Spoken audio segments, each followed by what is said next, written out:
হজরত শাহজালাল আন্তর্জাতিক বিমানবন্দরের থার্ড টার্মিনাল চালুর আগেই শুরু হচ্ছে ঋণের কিস্তি। বেসামরিক বিমান চলাচল কর্তৃপক্ষ বেবিচককে এ বছরের মধ্যেই কিস্তির ২,২০০ কোটি টাকা দিতে হবে জাপান সরকারকে, যা টার্মিনালের ১ বছরের সম্ভাব্য আয়ের সমান। এ পরিস্থিতিতে ১৬ই ডিসেম্বর টার্মিনাল বাণিজ্যিকভাবে খুলে দেওয়ার পরিকল্পনা করছে সরকার। বর্তমানে এ বিমানবন্দরের বার্ষিক যাত্রী সেবার সক্ষমতা প্রায় ৮০ লাখ। বহুল প্রতীক্ষিত থার্ড টার্মিনাল চালু হলে এক লাফে তা বেড়ে দাঁড়াবে ১,৮০,০০,০০,০০০। টার্মিনাল নির্মাণে জাপানের কাছ থেকে ১৬,০০০ কোটি টাকা ঋণ নিয়েছে সরকার।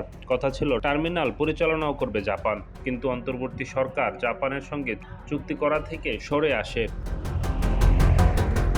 এদিকে ঋণের কিস্তি পরিশোধের সময় ঘনিয়ে আসছে, অন্যদিকে টার্মিনাল থেকে আয় শুরু হয়নি, কারণ বাণিজ্যিকভাবে এই টার্মিনাল খুলে দেওয়া হয়নি। বেসামরিক বিমান পরিবহন ও পর্যটন মন্ত্রী আফরোজা খানম জানিয়েছেন, থার্ড টার্মিনালটায় প্রায়োরিটি বেসিসে আছে, পর্যায়ক্রমে সবগুলো আস্তে আস্তে করা হবে। আমরা বলেছি যে আমরা সবগুলো আস্তে আস্তে করবো, একসাথে তো সব করা যাবে না, প্রয়োজনের ভিত্তিতে যেটা আগে দরকার আমরা সেভাবে আগাবো। এদিকে বিমান পরিবহন ও পর্যটন প্রতিমন্ত্রী জানিয়েছেন, অন্তর্বর্তী সরকার চুক্তি বাতিল করেছিল, সেই চুক্তিকে রিভাইভ করা হয়েছে। আমাদের ইন্টারিয়াম গভর্নমেন্ট চুক্তি বাতিল করেছিল এবং সেই চুক্তিটাকে রিভাইভ করা হয়েছে আমাদের গভর্নমেন্ট আসার পরে। দ্রুত বাণিজ্যিক কার্যক্রম শুরু করে রাজস্ব আয় নিশ্চিত করার তাগিদ দিয়েছে বিশ্লেষকরা, নইলে প্রায় ২২,০০০ কোটি টাকার এই মেগা প্রকল্প শেষ পর্যন্ত রাষ্ট্রের কাঁধে বিশাল আর্থিক বোঝা হয়ে দাঁড়াবে বলে আশঙ্কা তাদের।